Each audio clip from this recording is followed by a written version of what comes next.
عند الله الإسلام صلوا على النبي يا أيها الذين آمنوا صلوا عليه وسلموا تسليما اللهم صل على سيدنا مولانا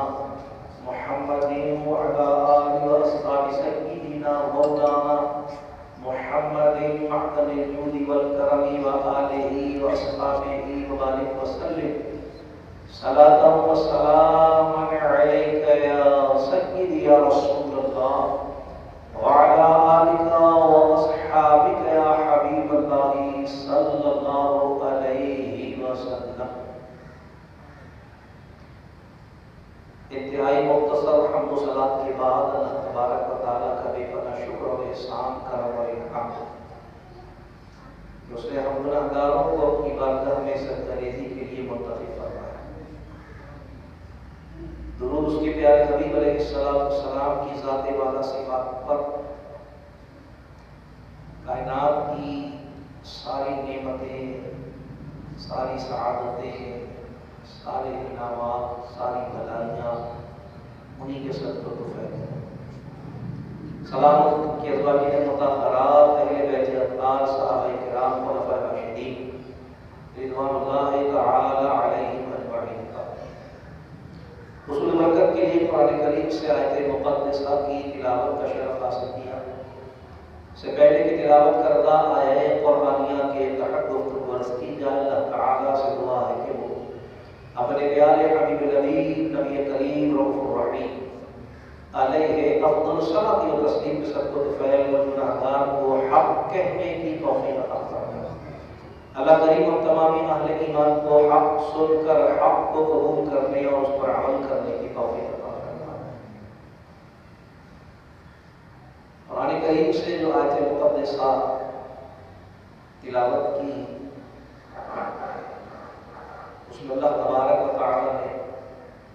ارشاد فرمایا ان الدین عند اللہ الاسلام، بے شک دین اللہ کے نزدیک اسلام ہی ہے. گزشتہ جمعۃ المبارک میں ہم نے بہت تفصیلی طور پر قرآن کریم فرقان حمید کی اس آیت مبارکہ کے تحت گزارشات عرض کی تھی کہ جس میں رب کائنات نے ارشاد فرمایا ہے وہ لوگ جو ایمان لائے ہو اللہ سے ڈرو جیسا کہ اس سے ڈرنے کا حق ہے، اور تمہیں ہرگز موت نہ آئے مگر اس حال میں کہ تم مسلمان ہو. اور پھر ہم نے اس ضمن میں حیات قرآنیہ اور احادیث مبارکہ کی روشنی میں یہ بات عرض کی تھی کہ اسلام کے دین کامل ہونے کا تقاضا اور دین فطرت ہونے کا مطالبہ یہ ہے کہ ایک مسلمان جب کلمہ ایمان پڑھ لیتا ہے تو پھر وہ زندگی کے ہر شعبے میں اور ہر حیثیت میں اسلامی تعلیمات پر عمل کا پابند ہوتا ہے. اور ہم نے تفصیل عرض کیا تھا کہ یہ روش منافقانہ کہلائے گی اور اس طرز عمل کو اسلام کی حقیقی روح سے بہت دور سمجھا جائے گا کہ کوئی شخص مسجد میں تو مسلمان ہو لیکن دکان پر وہ صرف بیوپاری ہو، کوئی شخص مدرسے میں تو مسلمان ہو لیکن بازار میں وہ محض خریدار ہو. بلکہ مسلمان غمی خوشی، امیری غریبی اور زندگی کے ہر معاملے میں اور ہر حال میں اور جملہ حالات میں اور ہر اقدام اور ہر معاملے میں اسلام کو پیش نظر رکھتا ہے اور تعلیمات قرآن و سنت کو پیش نظر رکھتے ہوئے اس امر میں اللہ اور اس کے رسول کی رضا اور خوشنودی پر نگاہ رکھتے ہوئے عمل کرتا ہے. جس طرح یہ باقی سارے معاملات ہیں جو ہم سے اس بات کا تقاضا کرتے ہیں کہ ہمیں اس میں اپنی دین جانب سے ملنے والی اور قرآن و سنت کی طرف سے میسر آنے والے احکامات اور رہنمائی کی پابندی کرنی چاہیے۔ بالکل اسی طرح جب کوئی ایسا موقع آتا ہے کہ ہمیں کسی بھی معاملے میں انتخاب کرنا ہو، کسی شے، کسی شخص، کسی معاملے کو منتخب کرنا ہو، تو ظاہر اس کے لیے بھی ہمیں دین کی طرف رجوع کرنا ہو کہ اس مرحلے پر اسلام ہماری کیا رہنمائی کرتا ہے اور اسلام ہمیں اس حوالے سے کیا احکامات عطا فرماتا ہے۔ یاد رکھیے کہ بحیثیت مسلمان جس طرح ہم پر یہ لازم و واجب ہے کہ ہم ہر مرحلے پر اللہ تبارک و تعالیٰ کے احکامات اور اس کے پیارے محبوب صلی اللہ تعالیٰ علیہ وسلم کی سنت مبارکہ اور ان کے طرز عمل کو اپنے سامنے رکھیں، تو جب یہ مرحلہ ہمارے سامنے آتا ہے کہ ہمیں کسی شے کا، کسی فرد کا، کسی معاملے کا انتخاب کرنا ہے اور کئی اشیاء میں سے کسی شے کو، کئی معاملات میں سے کسی معاملے کو، کئی مراحل میں سے کسی مرحلے کو، کئی شخصیات میں سے کسی شخصیت کو اور کئی کاموں میں سے کسی کام کو منتخب کرنا ہے، تو ہمیں یہ دیکھنا ہوگا کہ ہمارے رب اور اس کے حبیب علیہ السلام کی کس معاملے میں رضا اور خوشنودی ہے۔ تو یہ مرحلہ ہمارا جہاں زندگی کے باقی تمام معاملات میں لاگو ہوتا ہے، وہیں جب ہم خود اپنے اوپر حاکم و حکمران کا انتخاب کرتے ہیں تو اس پر بھی اور اس معاملے پر بھی اور اس مرحلے پر بھی ہمیں قرآن و سنت کی طرف ہی رجوع کرنا چاہیے کہ اس حوالے سے قرآن و سنت کی کیا تعلیمات ہیں۔ یعنی اگر ہماری بیٹی کو 2 رشتے آ جائیں تو ہم امام صاحب سے رابطہ کرتے ہیں، بھائی امام صاحب استخارہ بتائیں کون سا مناسب رہے گا۔ تو یہ انتخاب ہے نا، اور اس انتخاب میں ہم بحیثیت مسلمان کوشش کرتے ہیں کہ اس چیز کو پیش نظر رکھیں کہ اگر فیصلہ کرنے میں ہمیں تذبذب ہے اور ہم فیصلہ کرنے میں غلطی کا امکان پیش نظر رکھتے ہیں کہ ہم سے غلطی ہو سکتی ہے، تو ہم رہنمائی لیتے ہیں۔ تو یہ تو ہماری بیٹی کے مستقبل کا فیصلہ ہوتا ہے، لیکن اگر ہم پوری قوم کے مستقبل کا فیصلہ کرنے جا رہے ہیں، اگر ہم اپنی ریاست، اپنی مملکت اور اپنی آنے والی نسلوں کے مستقبل کا فیصلہ کرنے جا رہے ہیں، تو یقینی طور پر اس میں بھی عقل و شعور کا تقاضا یہی ہے، فطرت سلیم کا مطالبہ یہی ہے کہ ہمیں اللہ اور اس کے رسول کی بارگاہ سے رہنمائی حاصل کرنی چاہیے۔ قرون اولیٰ میں اگر ہم نظر ڈالتے ہیں تو ہمیں پتہ چلتا ہے کہ اللہ کے رسول صلی اللہ تعالیٰ علیہ وسلم نے جو ریاست قائم فرمائی تو سرکار علیہ السلام جو کہ دونوں جہان بلکہ تمام جہانوں کے بادشاہ تھے، لیکن سرکار علیہ السلام نے اس ریاست میں بادشاہت قائم نہیں فرمائی، کیونکہ بادشاہ مطلق العنانی ہوتی ہے، یعنی کہ بس جو وہ کہتے وہی ہو جائے۔ لیکن اللہ تبارک و تعالیٰ نے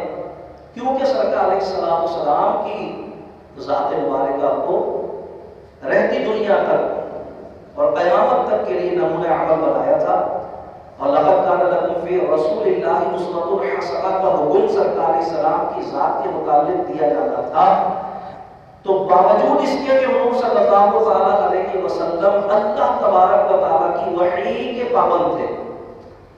اور باوجود اس کے کہ حضور علیہ السلام کو کسی بھی معاملے میں فیصلہ کرنے کے حوالے سے کسی تذبذب کا سامنا نہیں کرنا پڑتا تھا، اس لیے کہ تذبذب کا سامنا تو اسے کرنا پڑتا ہے جو اپنی عقل، اپنے تجربے اور اپنے علم کی بنیاد پر فیصلہ کرے۔ حضور علیہ السلام کا تو ہر عمل، ہر قول و فعل اللہ کی وحی کے تابع ہوتا ہے، لیکن اس کے باوجود اللہ تبارک و تعالیٰ نے ریاستی امور کو جاری رکھنے کے لیے حضور صلی اللہ علیہ وسلم سے ارشاد فرمایا وَشَاوِرْهُمْ فِي الْأَمْرِ، اے میرے پیارے حبیب علیہ السلام، یہ جو آپ کے صحابہ ہیں نا، یہ جو آپ کے ساتھی ہیں، جب کوئی معاملات کریں تو ان سے مشاورت کر لیا۔ جب آپ کوئی معاملہ کریں تو مشاورت کر لیں۔ وجہ کیا ہے؟ وجہ یہ ہے کہ ان معاملات کا تعلق جو ریاست اور اس میں جاری ہونے والے معاملات کے حوالے سے ہوتے ہیں، ان لوگوں کے مستقبل سے تھا۔ بعد میں انہیں کو اس ریاست کا چلانا تھا اور انہیں کو شریعت کا جاری کرنا تھا جو سرکار لے کر آئے تھے صلی اللہ علیہ وسلم۔ تو اللہ تبارک و تعالیٰ نے سرکار صلی السلام کو حکم فرمایا، یہ قرآن کی آیت کا حصہ جو درس کر رہا ہوں، وَشَاوِرْهُمْ فِي الْأَمْرِ۔ حبیب علیہ السلام جب کوئی معاملہ آپ کو پیش ہو تو آپ ان سے مشورہ فرمائیں۔ یہ کون لوگ تھے جن سے اللہ تبارک و تعالیٰ حضور علیہ السلام کو مشاورت کا حکم ارشاد فرما رہا ہے؟ یہ سیدنا صدیق اکبر رضی اللہ عنہ تھے، یہ سیدنا فاروق اعظم رضی اللہ عنہ تھے، یہ سیدنا عثمان غنی رضی اللہ عنہ تھے، یہ مولائے کائنات رضی اللہ عنہ تھے، یہ عشرہ مبشرہ تھے، یہ حضور علیہ السلام کے وہ مخلصین تھے کہ جو حضور علیہ السلام کو اور ان کے دین کو اور اس کی اساس اور بنیاد کو جانتے اور پہچانتے تھے۔ اور پھر حضور سید عالم صلی اللہ تعالی علیہ وسلم نے یہ مثال قائم فرما دی کہ جب کوئی معاملہ ہو تو مشورہ طلب کیا جائے، اللہ نے حکم دے۔ اب جب سرکار علیہ السلام مشورہ طلب کرتے تھے تو صحابہ کو سرکار نے قانون دیا۔ وہ قانون کیا دیا؟ میرے بارے شریف کے حدیث کے الفاظ ہے، سرکار علیہ السلام نے فرمایا المتشاور مؤتمن۔ سرکار فرماتے ہیں جس سے مشورہ طلب کیا جائے وہ امین ہوتا ہے، امانت دار ہوتا ہے۔ کیا مطلب ہے؟ مطلب یہ ہے کہ جب کسی سے مشورہ طلب کیا جائے گا تو مشورہ طلب کرنا تو ہے سنت، لیکن جب کسی سے مشورہ طلب کر دیا جائے تو اس کو مشورہ دینا ہے واجب۔ یہ ایسا ہی ہے جیسے سلام کا کرنا سنت ہے، جسے سلام کیا جائے اس کو جواب دینا واجب ہے، یہ ایسا معاملہ ہے۔ تو سرکار اسلام فرماتے جب کسی سے مشورہ طلب کیا جائے گا تو وہ امین ہو جاتا ہے۔ پوچھا جائے کہ میں اس بارے میں کیا کروں، اب وہ امین ہے، یعنی اسے انتہائی اخلاص کے ساتھ، پوری دیانتداری کے ساتھ، اپنی عقل و فہم کی تمام تر صلاحیتوں کو مجتمع کر کے جو بہترین بات اس کو سمجھ میں آئے وہ بطور مشورہ دینی چاہیے، یہ اس پر نازل ہے۔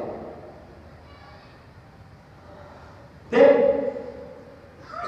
جب سرکار اسلام نے قانون عطا فرما دیا کہ مومن امین ہوتا ہے تو اللہ تبارک و تعالیٰ کا یہ حکم بھی ہمارے سامنے آ گیا۔ جب ہم نے مشورہ طلب کیے جانے پر جواب دینے کو امانت مان لیا، جیسا تو وہ حکم ہے سرکار علیہ السلام کا، قانون شریعت کا، تو اللہ تبارک و تعالیٰ کیا فرماتا ہے؟ ان اللہ یأمرکم ان تؤدوا الامانات الی اہلہا۔ اللہ تبارک و تعالیٰ نے اب یہ قانون ہمیں قرآن میں عطا فرمایا کہ رب کائنات ارشاد فرماتا ہے بے شک اللہ تمہیں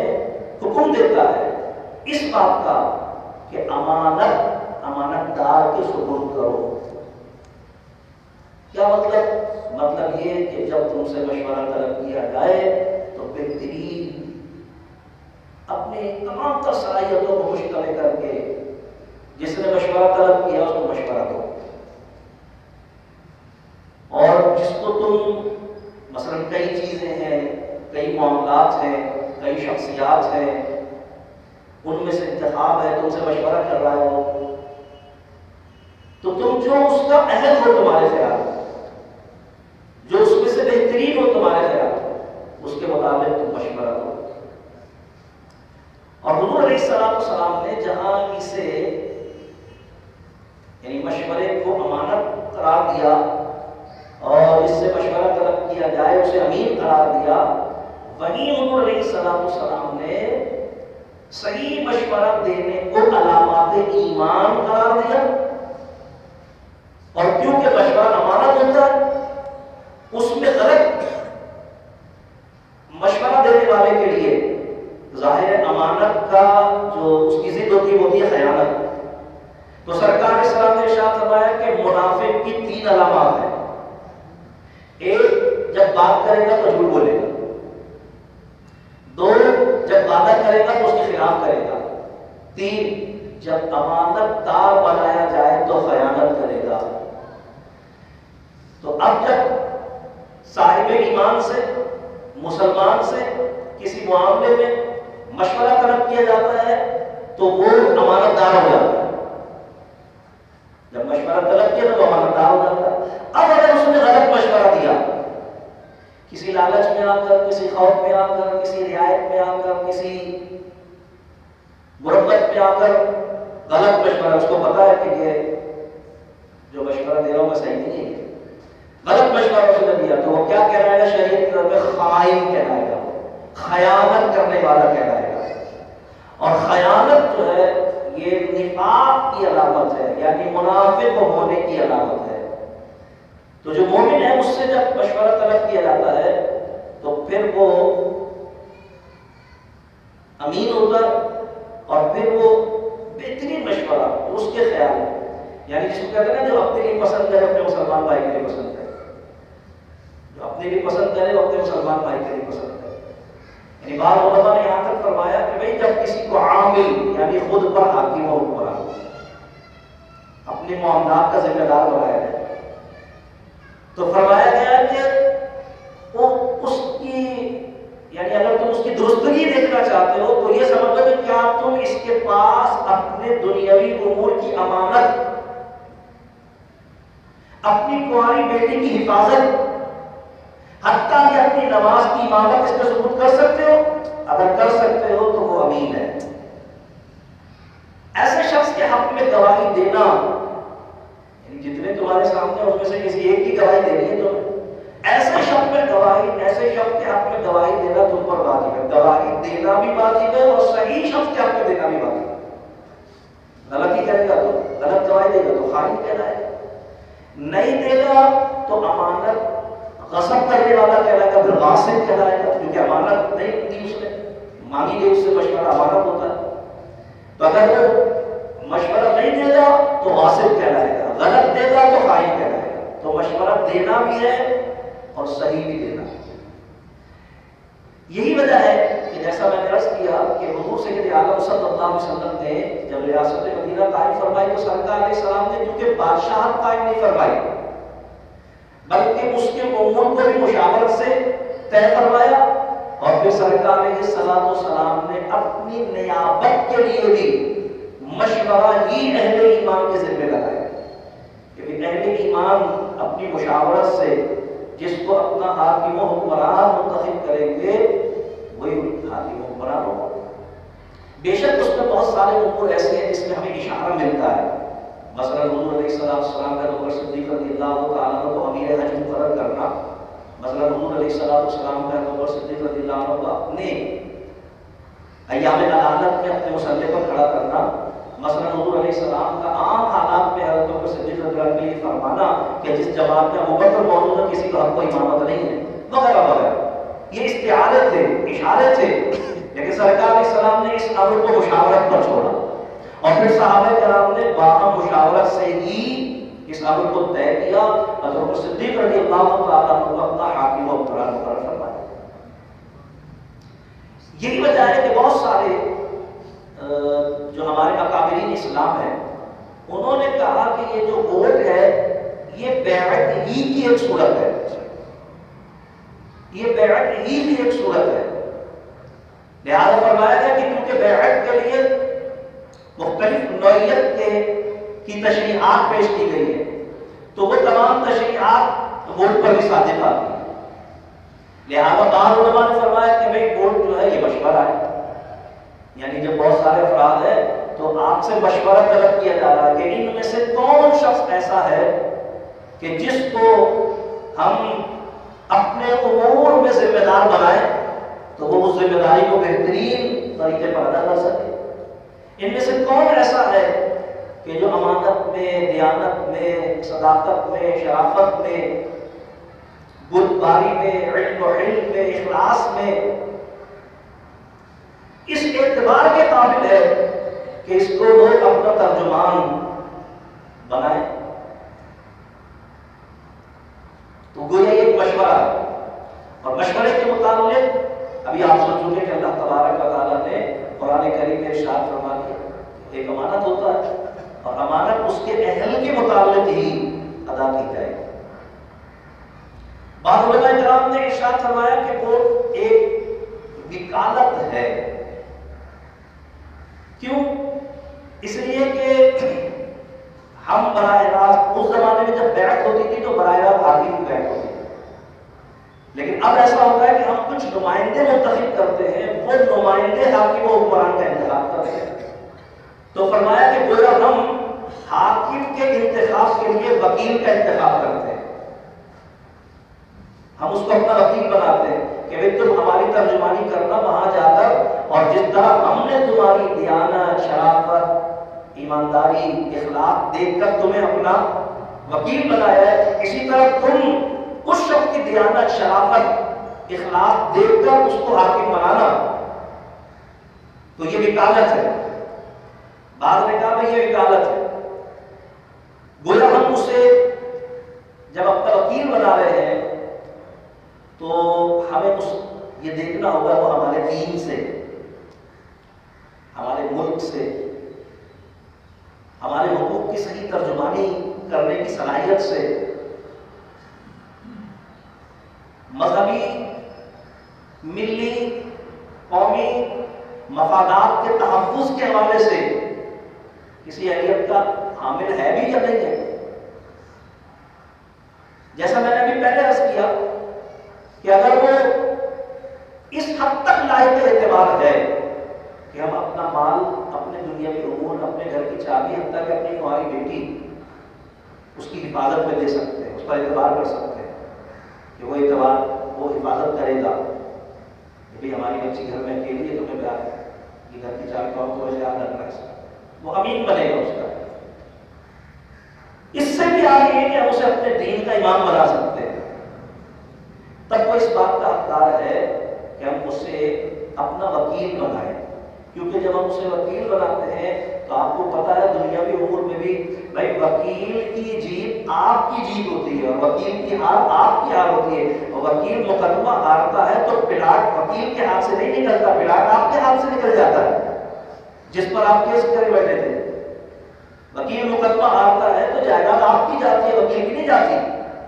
تو اسی اعتبار سے جب ہم نے اسے اپنا وکیل بنایا ہے تو اس کی جیت ہماری جیت ہو، اس کی ہار ہماری ہار ہو.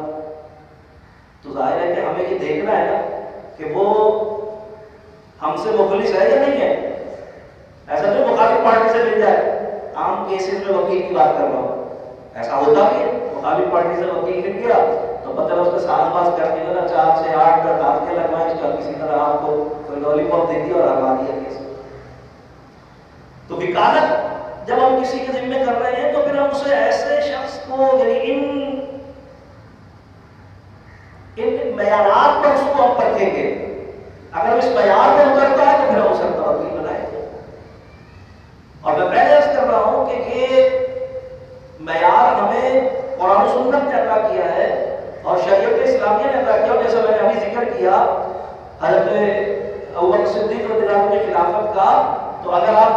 تاریخ اسلامی کا مطالعہ کریں، کتب حدیث پڑھیں تو آپ کو پتہ چلے گا کہ حضرت ابوبکر صدیق رضی اللہ تعالی عنہ کے دستے حق پرست پر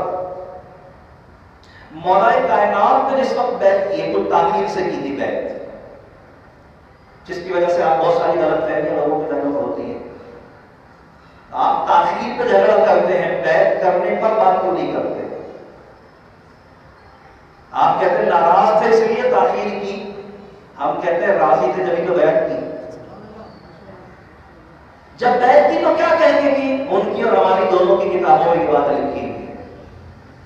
جو کہتے ہیں ناراض تھے اس لیے بیعت میں تاخیر کی، اور جو کہتے ہیں راضی تھے جبھی تو بیعت کی. دونوں میں لکھا ہوا ہے کیا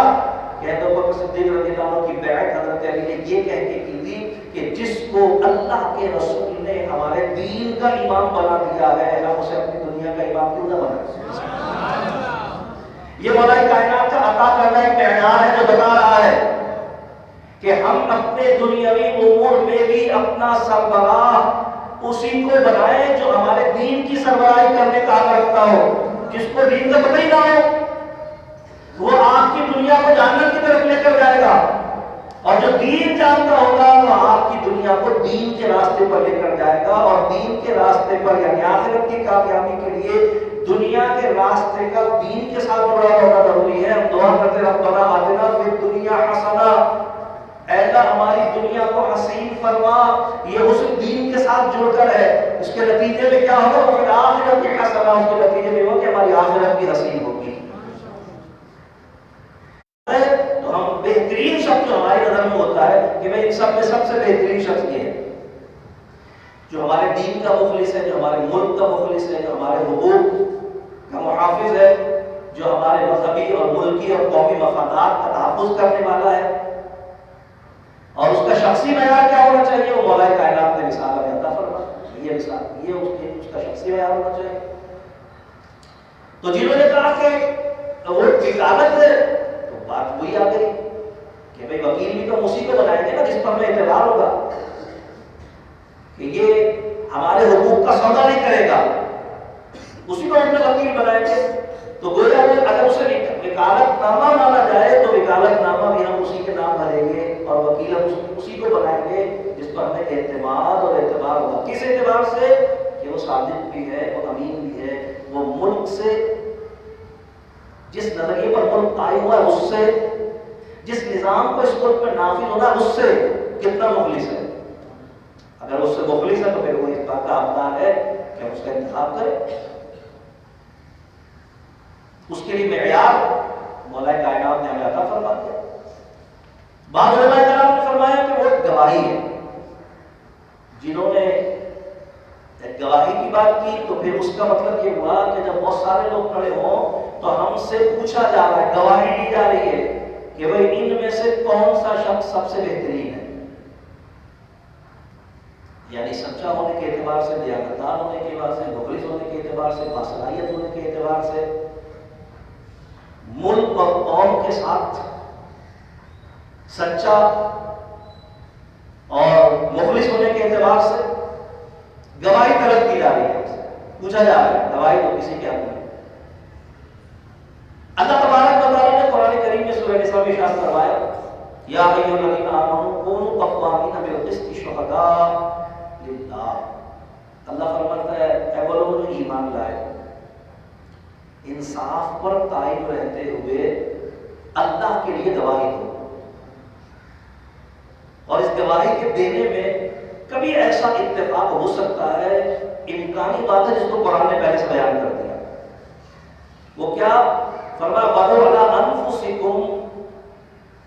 أَوِ الْوَالِدَيْنِ وَالْأَقْرَبِينَ. فرمایا گیا کہ ایسا ہو سکتا ہے کہ وہ گواہی خود تمہاری ذات کے خلاف ہو، یعنی اس سچی گواہی دینے سے تمہیں نقصان پہنچ سکتا ہے. ہو سکتا ہے تمہارے خلاف ہو گواہی لیکن دینی تمہیں سچی ہے گواہی. فرمایا تمہارے والدین کے خلاف بھی ہو سکتی ہے اور تمہارے رشتہ داروں کے خلاف بھی ہو سکتی ہے. یا ایھا الذین آمنوا کونوا قوامین بالقسط شہداء للہ ولو علی انفسکم او الوالدین والاقربین. سورہ نساء میں اللہ تعالیٰ ارشاد فرما رہا ہے ایمان والوں انصاف پر قائم رہتے ہوئے اللہ کے لیے گواہی دو جب گواہی طلب کی جائے. اور اس گواہی کے دینے میں اگرچہ تمہاری ذات کو، تمہارے والدین کو اور تمہارے اقربا کو نقصان پہنچے. اب جب یہ بات ہم نے سمجھی اور جن علماء نے کہا کہ بھئی ووٹ ایک گواہی ہے، تو پھر یہاں وہی بات آ گئی کہ اب ہمیں گواہی حق کی گواہی دینی ہے، انصاف پر قائم رہتے ہوئے اللہ کی رضا کی خاطر ہمیں عدل کے ساتھ، انصاف کے ساتھ، سچائی کے ساتھ گواہی دینی ہے. پھر چاہے وہ ہمارے اپنے خلاف ہو، ہمارے والدین کے خلاف ہو، ہمارے بہن بھائیوں کے خلاف ہو. اپنے خلاف ہونا، والدین کے خلاف ہونا، اقربا کے خلاف ہونا، یہ گواہی دے رہا ہے اس بات کی کہ اللہ تبارک و تعالیٰ جو کہ عالم الغیب والشہادہ ہے وہ جانتا کہ قرب قیامت میں ایسا ہوگا کہ لوگ اپنے ذاتی مفادات کی خاطر جھوٹی گواہی دیں گے، لوگ اپنے خاندانی مفادات اور برادری کی خاطر جھوٹی گواہی دیں گے، لوگ اپنی لسانی، اپنی صوبائی، اپنی تعصبانہ سوچ کے تحت اپنی اقربا پروری کی بنیاد پر جھوٹی گواہی دیں گے. اس وقت اللہ تعالی شاہ جب گواہی دی جائے تو انصاف پر قائم رہتے ہوئے اللہ کی رضا کی خاطر گواہی دینا، چاہے وہ گواہی تمہارے خلاف ہو، تمہارے والدین کے خلاف ہو، تمہارے اقربا کے خلاف ہو۔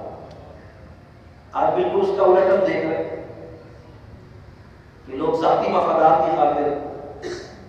بریانی کی پلیٹ اور قیمے کے نام اور 1000 اور 2000 روپے کی خاطر، یا اگر بڑی سطح کا آدمی ہے تو بھائی سیٹ کا، وزارت کا، کسی عہدے کا لالچ دے کر اس کی خاطر ہم دیکھتے ہیں کہ لوگ جانوروں کی طرح خرید و فروخت ہو رہی ہے۔ لیکن یہ سب کچھ اسی صورت میں اور انہی لوگوں کے حوالے سے ہے کہ جو غیر مخلص، مفاد پرست اور اللہ اور اس کے رسول کے دین کی تائید و حمایت کے جذبے سے محروم ہوتے ہیں۔ اور ان اللہ تبارک و تعالیٰ نے یہ اوصاف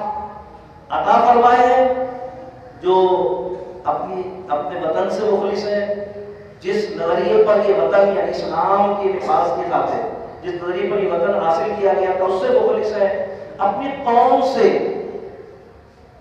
پاکستانی قوم سے مخلص ہے،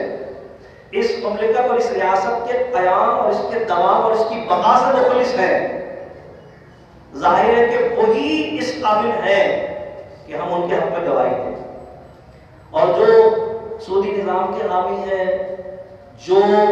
اس ملک میں بغیرتی اور فحاشی اور بے حیائی پھیلانے کے اور جو یہود و نصارہ کے مفادات کے تحفظ کرنے کے، جو اپنی ذاتی جائیدادیں دوسرے ملکوں میں بنانے کی خواہشمند ہے، جو اپنی اولادوں میں اقتدار منتقل کرنے اور اپنی نسلوں کو اقتدار کے ایوانوں سے جڑے رکھنے کے لیے اپنی تمام تر صلاحیتیں اور وسائل بروزگار لانے کی خواہش کرتے ہیں، وہ کبھی بھی اس بات کے حقدار نہیں ہو سکتے کہ ایک صاحب ایمان جس کے دل میں ذرہ برابر بھی اسلام اور ایمان کا جذبہ موجود ہے ان کے حق میں گواہی دیں، کیونکہ یہ گواہی جھوٹی گواہی ہوگی، ظاہر جھوٹی گواہی ہوگی۔ سچی گواہی تو سچے کے حق میں ہو سکتی ہے۔ تو اللہ تبارک و تعالیٰ نے اسی وقت یہ بات ارشاد فرما دی تھی کہ تمہیں گواہی دینی ہے اور گواہی دینی ہے عدل پر قائم رہتے ہوئے اللہ کی رضا کے لیے۔ جس معاملے میں بھی اور جب کبھی بھی گواہی مانگی جائے تو جب اس کو ووٹ کو گواہی کہا گیا تو پھر یہ موقع ہے کہ جس میں ہمیں یعنی گواہی چھپانی بھی نہیں ہے، دینی ہے گواہی اور سچائی کے ساتھ دینی ہے، عدل پر اور انصاف پر قائم رہتے ہوئے دینی ہے۔ بعض علماء کرام نے فرمایا کہ ووٹ ایک سفارش ہے، یعنی جب انتخابات ہوتے ہیں تو کئی لوگ اس بات کے متمنی ہوتے ہیں کہ بھئی ہم ہمارے اقتدار میں جائیں، ہم اس ملک کی خدمت کریں یا ہم اس نظریے کی ترویج و اشاعت کے لیے اپنی صلاحیتیں اور اپنے وسائل بروکار لائیں جس کے ہم حامی ہیں۔ ظاہر ہے مختلف تنظیموں کے مختلف نظریات بھی ہوتے ہیں، مختلف تنظیموں کے مختلف نظریات ہوتے ہیں، ان کے منشور علیحدہ علیحدہ ہوتے ہیں، اپنے اپنے نظریات ہوتے ہیں۔ تو گویا جب انتخابات ہوتے ہیں تو ہم سفارش کرتے ہیں کہ بھئی ہمارے خیال میں ہم یہ سمجھتے ہیں کہ بھئی اس شخص کو اس ملک کی بات ڈور چلانے کے لیے، قانون سازی کرنے کے لیے، اس ملک کے ایوان بالا اور ذہنی میں حکمرانوں کا انتخاب کرنے کے لیے ہم اس کو صحیح سمجھتے ہیں، اس کی سفارش کرتے ہیں۔ بعض نے کہا کہ بھئی ووٹ سفارش ہے، تو اگر اس کو سفارش مانے تو بھی سورہ نساء میں ہی اس کے متعلق اللہ تبارک و تعالیٰ کا فرمان موجود ہے۔ رب کائنات نے فرمایا من یشفع شفاعۃ حسنہ یکن لہ نصیب منہا۔ رب کائنات فرماتا ہے جو کوئی بھی سفارش کرے گا اچھائی کے لیے تو اس اچھائی میں اس کا بھی حصہ شامل ہوگا۔ اور پھر فوراً تصویر کا دوسرا رخ بھی بتا دیا گیا کہ اور جو کوئی سفارش کرے گا برائی کے لیے، بدی کے لیے، برے کی سفارش کرے گا، نااہل کی سفارش کرے گا تو فرما اس کی برائی میں اس کا حصہ ہوگا۔ کیونکہ ظاہر سی بات ہے جب کسی کو چاہے ہم اس کو اپنا وکیل بنا رہے ہیں چاہے ہم اس کو امین بنا رہے ہیں، چاہے ہم اس کی گواہی دے رہے ہیں، چاہے ہم اس کی سفارش کر رہے ہیں، ان تمام صورتوں میں جو چاروں صورتیں میں نے آپ کے سامنے بتائے جو مختلف علماء کرام نے تو ووٹ کی شرعی حیثیت کے حوالے سے ارشاد فرمایا، تو ان تمام صورتوں میں اگر ہم غلط شبد کا انتخاب کریں گے تو کیونکہ انتخاب ہم نے کیا ہے تو جو غلط کیا وہاں بیٹھ کر وہ کرے گا، اس کی ان غلطیوں میں ہمارا حصہ ہوگا، اور اگر وہ کوئی بیٹھ کر اچھا کام کرے گا تو اس اچھائی میں ہمارا حصہ ہوگا۔ یہ تو قانون ہے، یہ دین کا قانون ہے کہ اگر وہ اچھائی کرے گا اور ہمیں اچھائی کرنے والے کہ جس سے ہمیں توقع بلکہ یقین ہو کہ اچھائی کرے گا، اچھے کام کے لیے اچھے عزائم کے ساتھ ریاست کی فلاح کے لیے، دین کی بقا کے لیے، ناموس رسالت کے تحفظ کے لیے، ختم نبوت کی حفاظت کے لیے، سودی نظام کے خاتمے کے لیے، بے حیائی، بے غیرتی اور بے شرمی کو مٹانے کے لیے، ملک میں تو انصاف کے قیام کے لیے، مظلوم کی داد رسی کے لیے، ظالم کے ہاتھ توڑنے کے لیے، عزم کے ساتھ، دین کے جذبے کے ساتھ، جس کے بارے میں ہمیں یقین ہو تو جب ہم اس کی سفارش کریں گے تو وہ یہ سارے کام ایک ساتھ نہ بھی کر سکے تو اس میں سے جو بھی کام کرے گا اس کی اچھائی میں ہم شامل ہو جائیں گے۔ بھائی ضروری نہیں ہوتا کہ ایک آدمی سارے کام کر سکے، وہ عزم تو رکھتا ہے کہ میں یہ بھی کروں گا، یہ بھی کروں گا، یہ بھی کروں گا، کبھی ایسا ہوتا ہے حالات اس کی توقع کے مطابق نہیں ہوتے تو اس کا یہ مطلب نہیں ہے کہ ہم اسے ناکام کہیں گے، لیکن اس کی کوشش کو دیکھا جائے گا، اس نے کوشش کتنی کی۔ میں بڑی ذمہ داری کے ساتھ یہ بات کہہ رہا ہوں کیونکہ یہ بات ممبر پہ کرنے کی نہیں ہے، ورنہ میں عرض کرتا کہ پچھلے کن کن حکمرانوں نے اس ملک میں سودی نظام کے قیام کے لیے، ناموس رسالت کو بالائے طاق رکھنے کے لیے، ختم نبوت پر ڈاکہ ڈالنے کے لیے، بے غیرتی، بے حیائی، فحاشی کو قائم کرنے کے لیے اور امریکی مفادات کا تحفظ کرنے کے لیے اور سرکاری خزانے کو نقصان پہنچانے کے لیے کیا کیا کیا ہے، وہ تو عزائم اس سے زیادہ رکھتے تھے لیکن جو کچھ انہوں نے کر لیا وہ سب کے سامنے۔ تو جب گواہی طلب کی جائے گی، سفارش طلب کی جائے گی تو ظاہر ہے ہمیں تو سفارش اسی کی کرنی ہے کہ جس کو ہم سمجھتے ہیں یہ بالکل درست شخصیت کا ہے، یہ جو بات کر رہا ہے بات بھی درست کر رہا ہے اور جو شخصیت ہے شخصیت بھی درست کر رہا ہے۔ تو جب ہم نیکی کا عزم رکھنے والے کے ساتھ تعاون کرتے ہیں تو اللہ کا قرآن میں ہمیں حکم ملتا ہے وَتَعَاوَنُوا عَلَى الْبِرِّ وَالتَّقْوَىٰ، نیکی اور بھلائی کے کاموں میں ایک دوسرے کے مددگار بنو۔ ایک وہ ہے جو گستاخ رسول کو تختہ دار پہ سے اتار کر دشمنان اسلام کے حوالے کرتے ہیں اور پھر وہ عید مناتے ہیں، اور ایک وہ ہے کہ جس نے ناموس رسالت کے تحفظ کی خاطر اپنے بدن کا آخری خون کا قطرہ بھی بہا دیا، ایک وہ ہے جو رہی پاکستان کے قیام کی خاطر سب کچھ کر گزرنے کے لیے تیار ہے، اور ایک وہ ہے جو پاکستان کی جڑوں کو کھوکھلا کرنے کے لیے اور سرکاری خزانے کو نقصان پہنچانے کے لیے اور اپنی اولادوں کی وزارتوں اور عمارتوں کو باقی رکھنے کے لیے کچھ بھی کرنے کے لیے تیار ہے۔ تو بتائیے ہمیں کس کی سفارش کرنی؟ سوال یہ نشان ہے کہ ہمیں کس کی سفارش کرنی؟ ہمیں مرنا بھی ہے، قبر و حضور کا سامنا بھی کرنا اور حشر میں حساب بھی دینا۔ تو اللہ تعالیٰ فرما رہا ہے وَتَعَاوَنُوا عَلَى الْبِرِّ وَالتَّقْوَىٰ، نیکی اور بھلائی کے کاموں میں ایک دوسرے کے مددگار بنو۔ تو جب ہم مدد کریں گے تو جو نیکی کا عزم لے کر کھڑا ہوا ہے، جو اپنے آپ کو اور اپنی ذات کو اور اپنی تنظیم اور اپنی پارٹی کو نہیں بلکہ اللہ کے دین کو تخت پہ لانے کا عزم لے کر کھڑا ہوا ہے، تو جب ہم اس کے ساتھ تعاون کریں گے تو یہ اس کی ذات اور اس کی شخصیت اور اس کی تنظیم کے ساتھ تعاون نہیں ہوگا بلکہ یہ تو اللہ کے دین کے ساتھ تعاون ہوگا۔ وہ تو دین کو تخت پہ لانے کی بات کر رہا ہے نا، جو دین کو تخت پہ لانے کی بات کر رہا ہے، ہم اگر اس کا ساتھ دے رہے تو گویا ہم دین کا ساتھ دے رہے ہیں، اور اللہ کے دین کا ساتھ دینا گویا اللہ کا ساتھ دینا۔ اللہ تبارک و تعالیٰ نے قرآن کریم میں ایک مقام پر ارشاد فرمایا کہ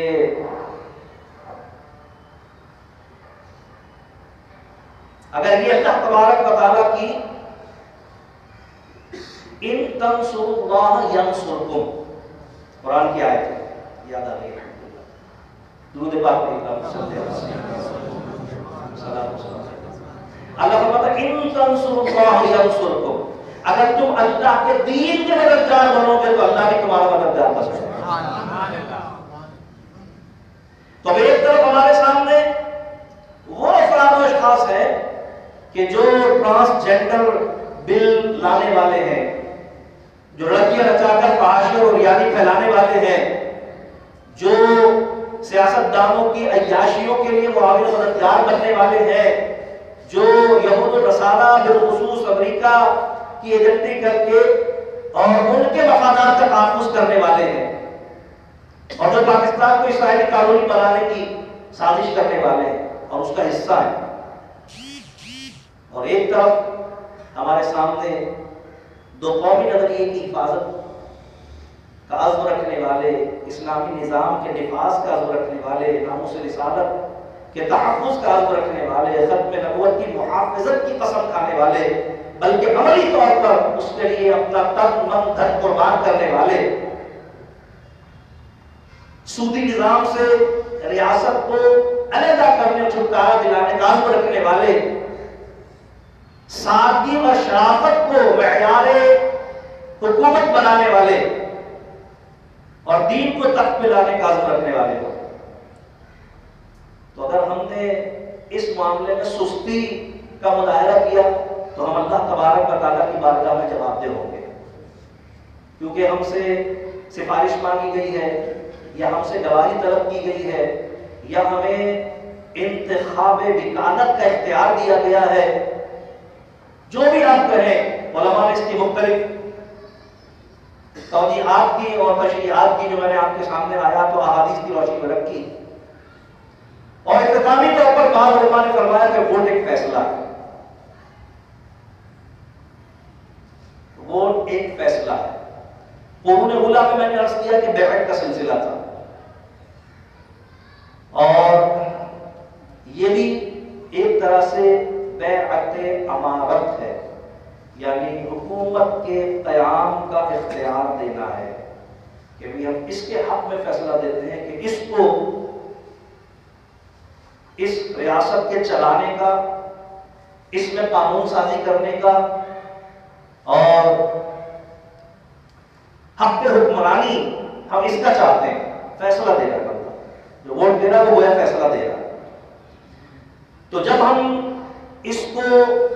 اس تناظر میں دیکھتے ہیں کہ بعض علماء اسلام نے ووٹ کو فیصلہ قرار دیا، تو پھر قرآن کی طرف رجوع کرتے ہیں تو اللہ تبارک و فرماتا ہے وَإِذَا حَكَمْتُمْ بَيْنَ النَّاسِ أَن تَحْكُمُوا بِالْعَدْلِ۔ اللہ فرماتا ہے جب فیصلہ کرنے لگو نا لوگوں میں تو پھر انصاف کے ساتھ فیصلہ کرنا۔ اب اگر اس کو فیصلہ کہتے ہیں تو ہمیں یہاں انصاف کرنا ہوگا، اور انصاف کے کرنے میں وہی والی بات جو پچھلی آیت میں نے پڑھی تھی کہ چاہے ہمیں خود نقصان پہنچ جائے، چاہے ہمارے والدین کو نقصان پہنچ جائے، چاہے ہماری اولاد کو نقصان پہنچ جائے، ہمارے اقربا کو نقصان پہنچ جائے، یعنی سچائی کا فیصلہ کرنے میں اگر نقصان پہنچے تو بالکل سچائی کا فیصلہ کیا جائے گا، اپنے ذاتی یا اپنے والدین یا اقربا کے نقصان کی پرواہ نہیں کی جائے گی، کیونکہ اللہ تبارک و تعالیٰ کا فرمان کہ وَإِذَا حَكَمْتُمْ بَيْنَ النَّاسِ، جب لوگوں میں فیصلہ کرنے لگو تو أَن تَحْكُمُوا بِالْعَدْلِ، تو پھر انصاف کے ساتھ فیصلہ کرنا، اور جو خدا کا خواستہ اس فیصلے کے کرنے میں انصاف سے کام نہیں لے گا، جس نے ذات برادری کا لحاظ مرتب کیا، جس نے زبان کا تعصب کیا، جس نے ذاتی مفادات کا، اس بات کو جانتے ہوئے بھی کہ یہ جھوٹے ہیلے بہانے کیے جاتے ہیں، اس نے پرواہ نہیں کی، اپنے دین کو پسے پش رکھا، اللہ اس کے رسول کے احکامات کو پسے پش رکھا، تعلیمات اسلامیہ کو پسے پش رکھا، اور اس نے اپنی ذاتی پسند کی بنیاد پر فیصلہ کیا، ذاتی پسند کی بنیاد پر فیصلہ کیا، اللہ اس کے رسول کی ہدایات اور رہنمائی کو نظر انداز کر دیا، اس نے ذاتی پسند کی بنیاد پر اس نے فیصلہ کیا، تو ظاہر بدل کے ساتھ نہیں ہوگا۔ تو اللہ تعالیٰ سورہ مائدہ شریف میں ارشاد فرماتا ہے وَمَن لَّمْ يَحْكُمْ بِمَا أَنزَلَ اللَّهُ فَأُولَٰئِكَ هُمُ الظَّالِمُونَ۔ اللہ تعالیٰ ارشاد فرماتا ہے اور اگر تم نے فیصلہ نہ کیا میرے نازل کیے ہوئے کے مطابق تو پھر تم ظالموں میں سے ہو گے. یعنی ہمیں جب بھی کبھی فیصلہ کرنا ہے، یہ بھی تو فیصلہ ہی ہے نا، ہمیں فیصلہ کرنا کہ کون ہم پر حکومت کرے، کون اس ملک میں قانون سازی کا حق کس کو ملنا چاہیے، فیصلہ ہے نا یہ. تو اللہ تبارک و تعالیٰ فرما رہا ہے کہ اور اگر تم نے فیصلہ کیا میرے نازل کیے ہوئے کے خلاف، یعنی قرآن و سنت کے کو پسے کچھ ڈال کر ذاتی پسند اور ناپسند پر تم نے فیصلہ کیا، تو اللہ تعالیٰ فرمایا فَأُولَٰئِكَ هُمُ الظَّالِمُونَ، اور فرمایا کہ وہ سب سے زیادہ ظالموں میں سے ہو. اور اب یہ جو ظلم کا معاملہ ہے یہ آپ کو پتہ کتنا خطرناک ہے. ظلم اللہ تبارک و تعالیٰ قیامت کے دن ظالموں کے ساتھ بہت سخت معاملہ کر رہا ہے. اور اللہ تبارک و تعالیٰ ظلم کی شدت کو بیان کرنے کے لیے اسلام کے سب سے بڑے گناہ کا عنوان ظلم کے ساتھ وابستہ کیا ہے. اسلام کا سب سے بڑا گناہ شرک، یہ تو سب کو پتا ہے نا، اسلام میں سب سے بڑا گناہ ہے شرک. اللہ قرآن میں فرماتا ہے ان الشرک لظلم عظیم، بے شک شرک کرنا بہت بڑا ظلم ہے. اللہ نے شرک کو ظلم کے عنوان کے ساتھ وابستہ کر کے بتایا ہے کہ جس طرح کوئی صاحب ایمان اپنے ایمان و عقیدے کے معاملے میں شرک کا تصور بھی نہیں کر سکتا، اسی طرح کوئی صاحب ایمان اپنے معاملات دنیاوی اور دینی میں ظلم کا تصور بھی نہیں کر سکتا. اور اگر کرتا ہے تو پھر جو حشر ان کا ہوگا، ان ظالموں کا ہوگا، وہی حشر اس کا بھی ہوگا، کیونکہ جو ظلم کا ساتھ دے گا وہ ظالم ہی کہلائے گا. حدیث پاک میں ابن ماجہ شریف کی حدیث اللہ کے رسول علیہ السلام نے ارشاد فرمایا کہ جس صاحب اختیار نے یہ جانتے ہوئے، یعنی جس کسی کو فیصلہ کرنے کا اختیار دیا گیا، گواہی دینے کا اختیار دیا گیا، وکیل بنانے کا اختیار دیا گیا، مشورہ طلب کیا گیا، مشورہ دینے کا اختیار دیا گیا، اس کو فرمایا جس صاحب اختیار نے یہ جانتے ہوئے کہ اس سے زیادہ، یعنی جس کے متعلق وہ فیصلہ دے رہا ہے، اس سے زیادہ قابل اور کتاب و سنت کا علم رکھنے والا اور دین سے اخلاص رکھنے والا موجود ہے، فرمایا کسی جاہل اور فاسق کو عامل بنایا. عامل کہتے تو زمانے میں افسران کو، جو سرکاری افسران ہوتے تو ان کو عامل کہا جاتا، حاکم کو خلیفہ کہا جاتا تھا، اور جو حکمران ہوتے تھے ان کو، جو ذیلی حکمران ان کو عاملین کہا جاتا تھا، علاقے کے ذمہ دار. تو ہم علاقائی ذمہ دار چنتے ہیں نا، تو یہ عاملین کہلاتے ہیں اصطلاح شریعت میں. سرکار صاحب آتے ہیں کہ جس نے یہ جانتے ہوئے بھی کہ اس سے بہتر دین کا علم رکھنے والا، دین سے اخلاص رکھنے والا، قرآن و سنت کا جاننے والا موجود ہے، فرمایا کسی جاہل اور فاسق کو عامل بنایا تو اس نے اللہ اور اس کے رسول اور تمام مسلمانوں کے ساتھ خیانت کی. اللہ کے ساتھ بھی وہ خائن ہوا ہے، اللہ کی امانت میں اس نے خیانت کی ہے، رسول اللہ کے ساتھ بھی وہ خائن ہوا ہے، رسول اللہ کی امانت میں اس نے خیانت کی ہے، اور تمام مسلمانوں کی امانت میں بھی اس نے خیانت کی ہے. اب ظاہر ہے کہ جسے ووٹ کا اختیار دیا گیا اس نے عدل پر خدا نخواستہ فیصلہ نہ کیا، تو جیسا میں نے عرض کیا کہ جسے اس نے منتخب کیا ہے، غور کرنے کی بات ہے. جب اس نے، میری جملوں کو غور کیجیے گا، جب اس نے جسے اختیار دیا گیا، میں وہ ووٹر، مجھے اختیار دیا گیا، جب میں نے منتخب کرنے میں جس کو منتخب کیا عدل و انصاف کو پیش نظر نہیں رکھا، تو جب وہ منتخب ہو کے کہیں جائے گا تو کوئی پاگل ہی ہوگا نہیں باقی توقع رکھے کہ وہ وہاں عدل و انصاف کی بات کرے گا. ابے تو نے خود اس کو منتخب کرنے میں عدل نہیں رکھا تو وہ آگے عدل کیسے برتے گا؟ جب تو عدل کے ساتھ کسی عادل کو منتخب کرے گا تو وہ آگے جا کر عدل کا معاملہ کرے گا. تو نے تو خود ہی بےایمانی کی اس کے انتخاب میں، تو جب تو نے بے ایمانی کر کے بے ایمان کو بھیجا ہے وہاں، پھر تو توقع کرتا ہے تو ایمانداری کرے گا وہاں پر جا کر، کیسے توقع کرتا ہے؟ خام خیالی ہے، بے وقوفی ہے، پاگل بنا ہے. بلکہ ان تمام چیزوں کو جب ہم اچھی طرح سمجھ چکے تو پھر ہمیں یہ سمجھ لینا چاہیے کہ وہ ایک امانت بھی ہے، ایک گواہی بھی ہے، ایک شہادت بھی ہے، جس کا دینا لازمی ہے. کیونکہ جب مشورہ مانگا جائے امانت ہوگا، نہیں دے گا گناہ گار ہوگا. جب فیصلہ طلب کیا جائے فیصلہ نہیں دے گا گناہ گار ہوگا. جب شہادت مانگی جائے گواہی نہیں دے گا گناہ گار ہوگا. تو میں پوری ذمہ داری سے ممبر رسول سے بیٹھ کر آپ کو بات بتا رہا ہوں کہ جو شخص بھی ووٹ نہیں ڈالتا باوجود اس کے کہ وہ ڈال سکتا ہے، وہ ویسے ہی گناہ گار ہوتا ہے جیسے نماز یا روزہ نہ رکھنے والا گناہ گار ہوتا ہے. اس لیے کہ جو رہنما، میں نے آپ کے سامنے 19 آیتیں پڑھی ہیں، جن سب سے میں نے یہ بات عرض کی ہے کہ اگر اس کو وکالت مانے تو بھی اس کے لیے حکم شرعی موجود ہے، گواہی مانے تو بھی حکم شرعی موجود ہے، اگر ہم اس کو شہادت مانے تو بھی گواہی موجود ہے، اگر اس کو فیصلہ مانے تو بھی اللہ کا حکم موجود ہے. ہر صورت میں ہم پابند کیے گئے کہ ہمیں دینا ہے. جو شخص بھی اس چیز کو نظر انداز کرتا ہے باوجود اس کے کہ وہ دے سکتا ہے. ظاہر دیکھیں قرآن کے اور شریعت کے جو بھی احکامات ہیں نا، وہ اللہ فرماتا ہے لا یکلف اللہ نفسا الا وسعها. اللہ تمہاری برداشت سے زیادہ بوجھ تم پر نہیں ڈالتا. جس کے اختیار میں نہیں ہے، جس کے لیے ممکن نہیں ہے، وہ جواب دے بھی نہیں. لیکن جس کے لیے ممکن ہے، جس کے اختیار میں ہے، اگر وہ اس میں سستی کرتا ہے تو پھر وہ اسلام اور پاکستان دونوں کا مجرم ہے. وہ اسلام کا بھی مجرم ہے، وہ پاکستان کا بھی مجرم ہے. میں آپ کی خدمت میں عرض کر رہا ہوں کہ بعض لوگ یہ کہتے ہیں ہمارے ووٹ کی کیا اہمیت ہے، پہلے سے طے ہوتا ہے، ہمیں تو ابھی سے پتا ہے کس کو بلایا گیا حکومت کی کرسی میں بٹھانے کے لیے باہر سے. وہ تو پرچی لکھ کے لیا تھا علاج کرانے کے لیے. بعض لوگ یہ کہتے ہیں، بے شک یہ تصور ہے، ظاہر ہے میں بھی عوام کا حصہ ہونے کے اعتبار سے اس تصور کے زیر اثر ہوں، لیکن ہمیں یہ سمجھنا چاہیے کہ جب ہم اس حوالے سے سستی کا مظاہرہ کرتے ہیں نا، بہت توجہ کے ساتھ اس بات کو سماعت کیجیے گا، جب ہم اس تصور کے تحت سستی کا مظاہرہ کرتے ہیں کہ ہمارے ووٹ کی اہمیت ہی کیا ہے، تو لامحالہ ٹرن آؤٹ کم ہوتا ہے. اور جس قدر ٹرن آؤٹ کم ہوتا ہے اسی قدر ہمارے مغربی آناؤں کو اپنی مرضی کا آدمی مسلط کرنے کے لیے بے ایمانی اور کرپشن کرنا آسان ہو جاتا ہے.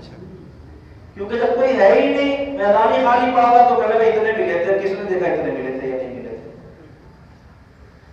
لیکن جب ادھر سے بھی یا رسول اللہ کی صدائیں بلند ہوتی ہوئی آ رہی ہے،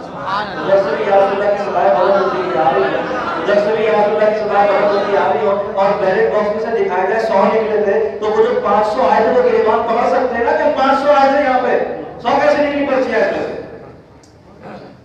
لیکن جب ہم گھر پہ سوتے ہی رہیں گے تو پھر اس میں ہماری 5 تھی، انہوں نے 25 دوسرے کی ڈال دی، تو پوچھنے والا کون ہے کہ کس کی ڈال دی. یہ ہماری ذمہ داری ہے. ہم موقع فراہم کرتے ہیں اپنی سستی کے ذریعے، ہم یہ موقع فراہم کرتے ہیں اور جس سے ان کے لیے آسانی ہو جاتی ہے، ان سے راستے کھل جاتے ہیں. اسی طرح بعض لوگ کہتے ہیں یار اتنا مشکل کام کر دیا ہے انہوں نے، بڑی خواری ہوتی ہے، اس بوتھ پہ جاؤ، اس بوتھ پہ جاؤ، اس سے پوچھو، اس سے پوچھو، اس کی پرچی، اس کی پرچی کا. یہ بھی جان بوجھ کے کیا جاتا ہے، ذمہ داری سے کہہ رہا ہوں. کیونکہ جو اندیکھی قوتیں ہیں نا، ان کے ووٹر نہیں ہوتے،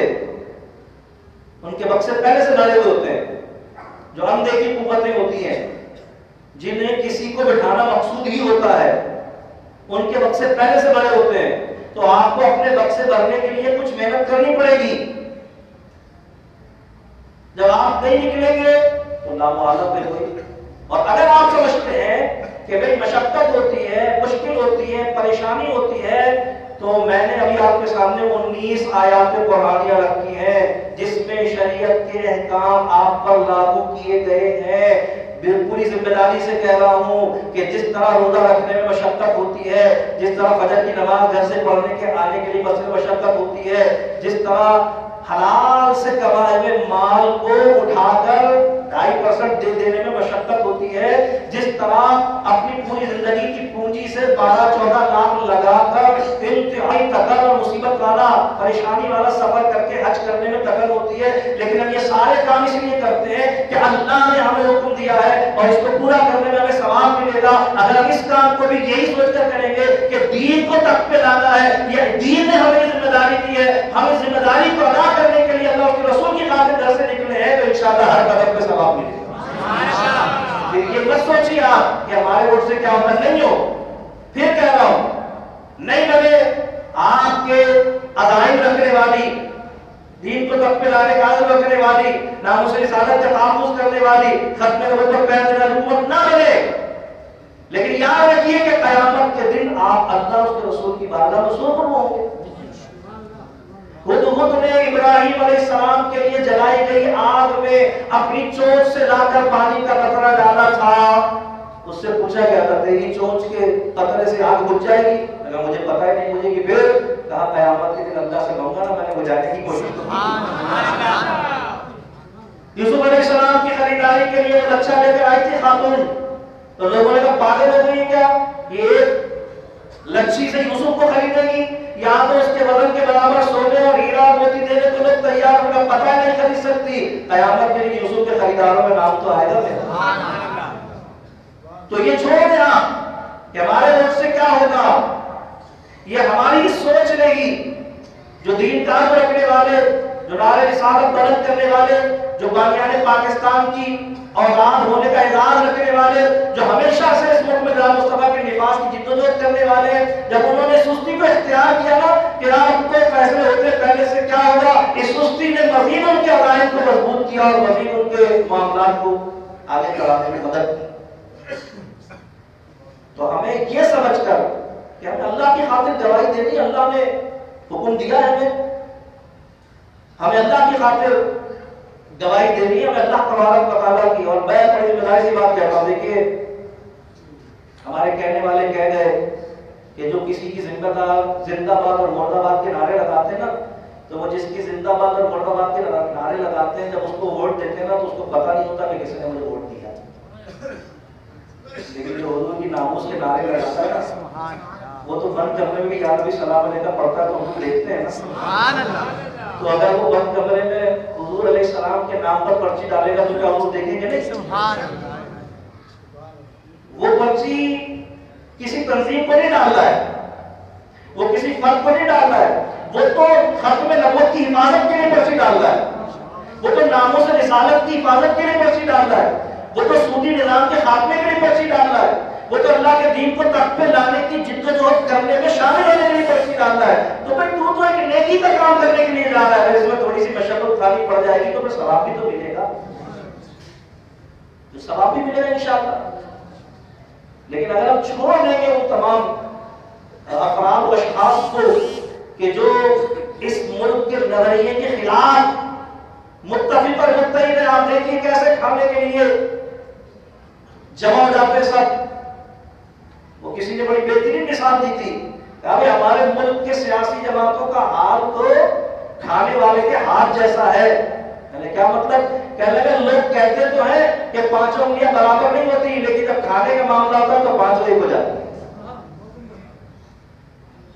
جب کھانے کا معاملہ ہوتا ہے تو پانچوں ایک ہو جاتی ہیں،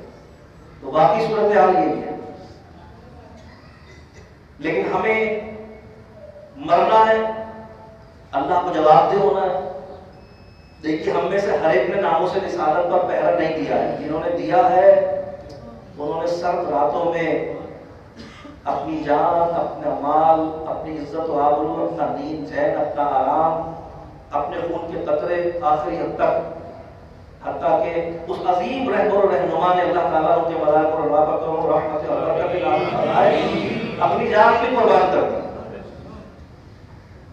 جنہوں نے دیے کم از کم ہم ان کے اس اقدام کو خراج تحسین تو پیش کر سکتے ہیں نا، اس